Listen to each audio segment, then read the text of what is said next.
They're so common that it's legal. G'day folks, and welcome back to Giving What We Can. In this episode, I'm joined by Neil Dullaghan, a senior researcher at Rethink Priorities. Rethink Priorities is a non-profit organisation that conducts critical research to inform policymakers and major foundations about how to best help people and non-human animals, both in the present and in the long-term future. In this episode, Neil provides an overview of his work on improving animal welfare via legal reforms and alternative proteins. He shares his experience as a researcher within the effective altruism community.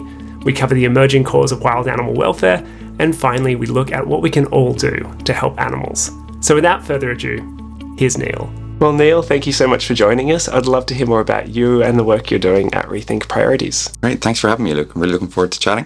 Yeah, so I'm a senior researcher at Rethink Priorities. It's a non-profit that conducts critical research to inform key decision makers on ways to improve the lives of humans and non-human animals now and in the future. And so a lot of the work that I've been doing recently is studying legislative reform in the European Union and forecasting production volumes of cultured meat. Amazing. And how did you end up doing that? My background is in political science, so that gave me a lot of generalist research skills.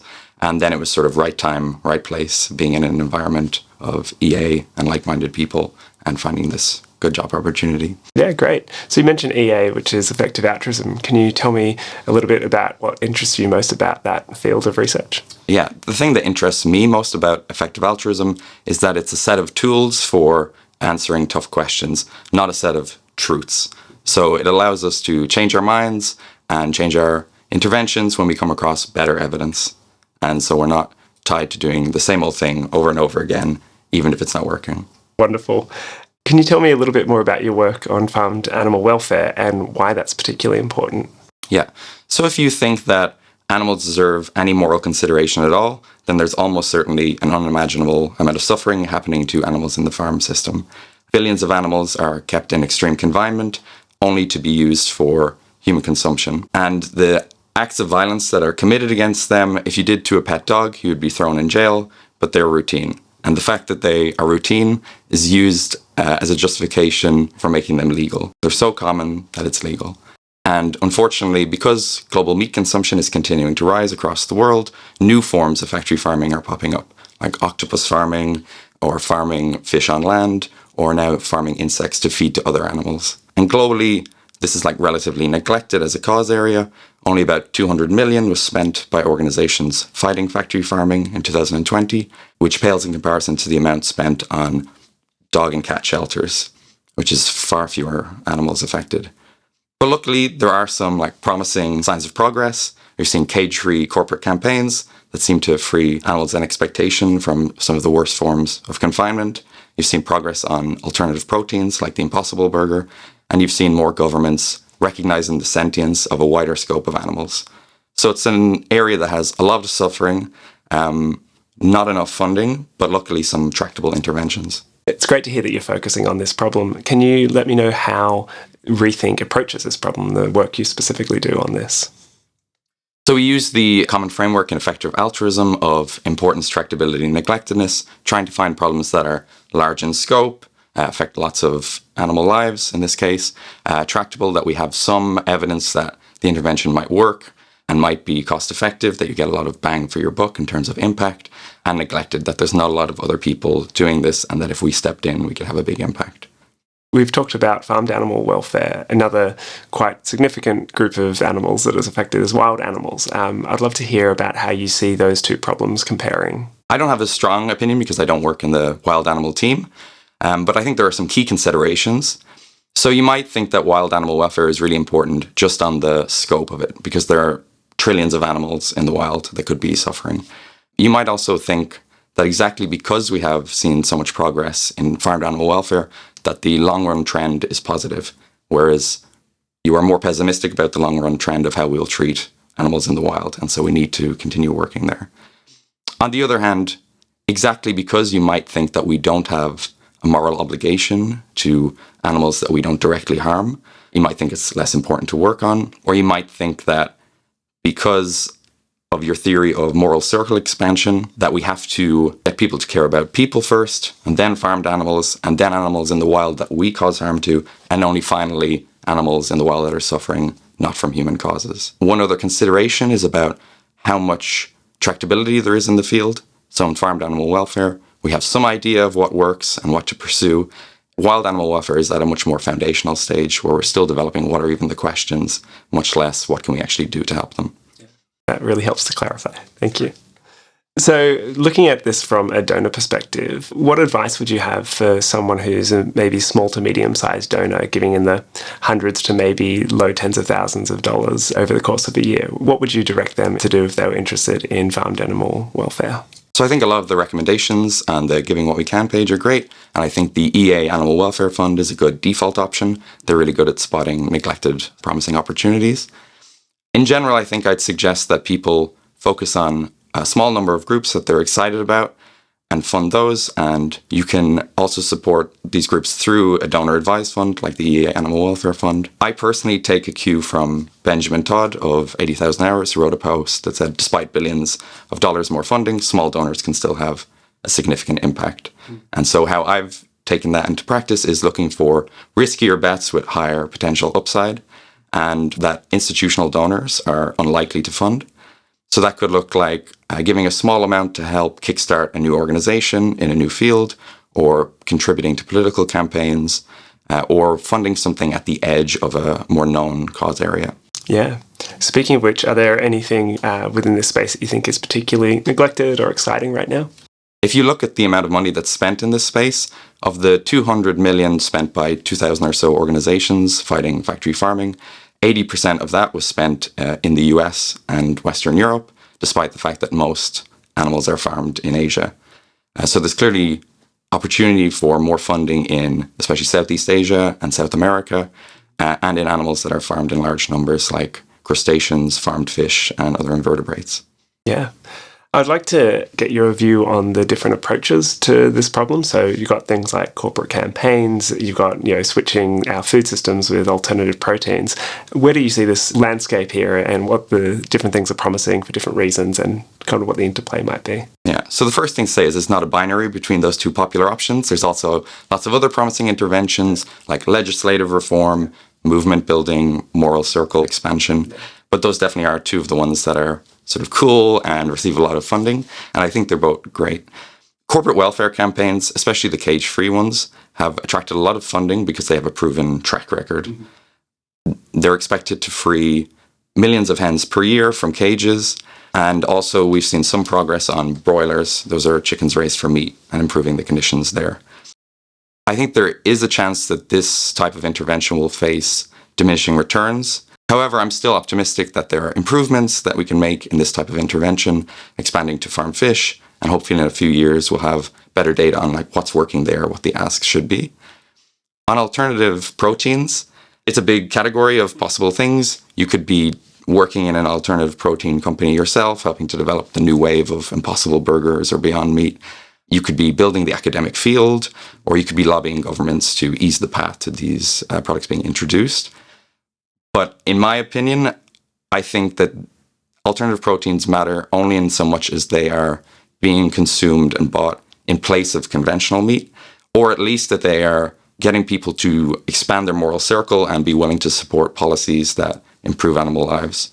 So I personally would be more interested in seeing more work on the impacts of alternative proteins rather than accelerating the category of products that are available.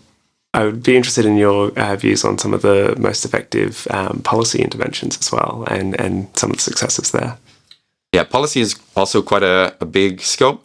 Obviously, we've seen the work on cage-free corporate campaigns translate neatly into legislation. You have many states in the US that have now banned or are phasing out cages for egg-laying hens.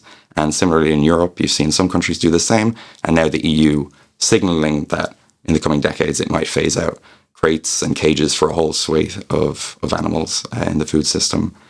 So I think we have a good model there of building up pressure on the private sector side and also engaging the public to motivate their public officials. Yeah, great. Taking a step back a bit now, it would be great to hear just the basic case for why research is important for improving animal lives. Yeah. So I'm biased, obviously, because I work in a research organization, but I think research is important for the targets, timing, and tactics for the animal advocacy movement to employ. So in terms of targets, a lot of the research is very foundational, trying to establish which animals are used and suffering in the largest numbers. It would be great if organizations could target their strategies towards the animals that are suffering in the largest numbers. But in many cases, we have a lot of uncertainty about how many animals there are, or have no numbers at all. So a lot of the research is just establishing those basic facts. On the tactics, as I mentioned before about cage-free corporate campaigns, we now have some evidence that those work, but there's still a lot of uncertainty about what might work with fish as we move forward in that area, or other animals that have not been the focus of attention of the EA movement. And then in timing, you can see in the alternative protein sector that I think a lot of the success of products like the Impossible Burger and the Beyond Meat Burger come from years that they spent in research and development to develop much better products than you'd seen on the market before, rather than rushing into the market with an inferior product.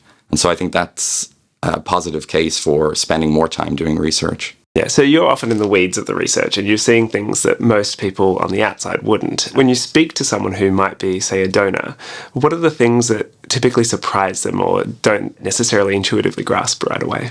Yeah, so the first thing that surprises most people is the lack of research. Unlike in human health and development, for animal welfare, there isn't this publicly available, high-quality set of analysis on what interventions work and what don't, or cost-effective estimates.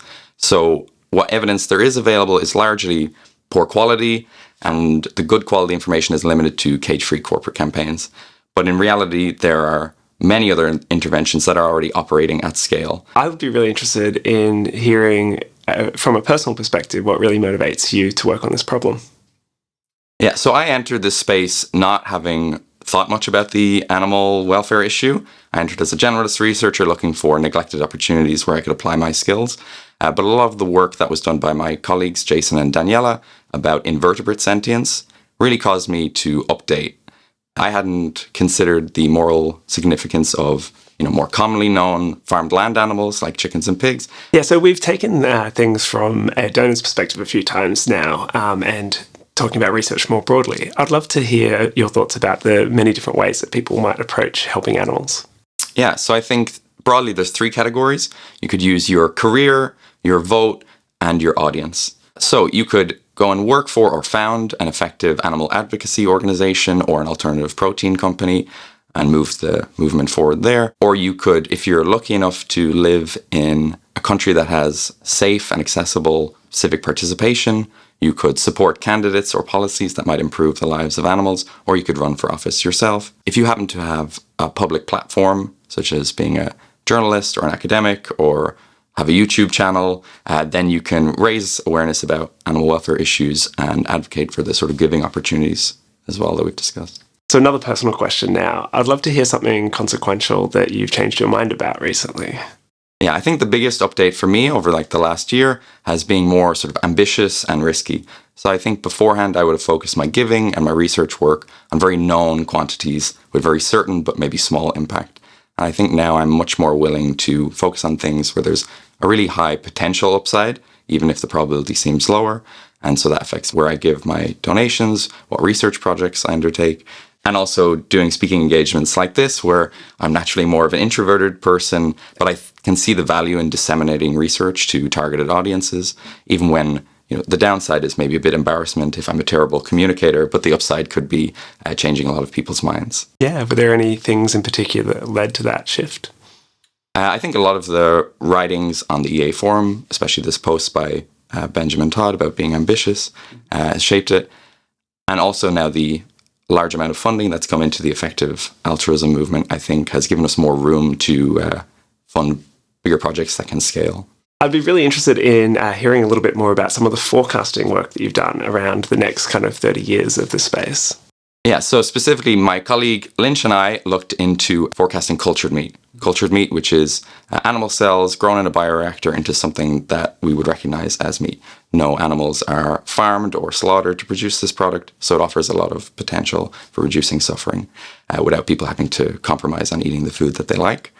So we looked at a public database of predictions from cultured meat companies about when their products would come to market, and unfortunately found that they were systematically over-optimistic about when their products would be on sale.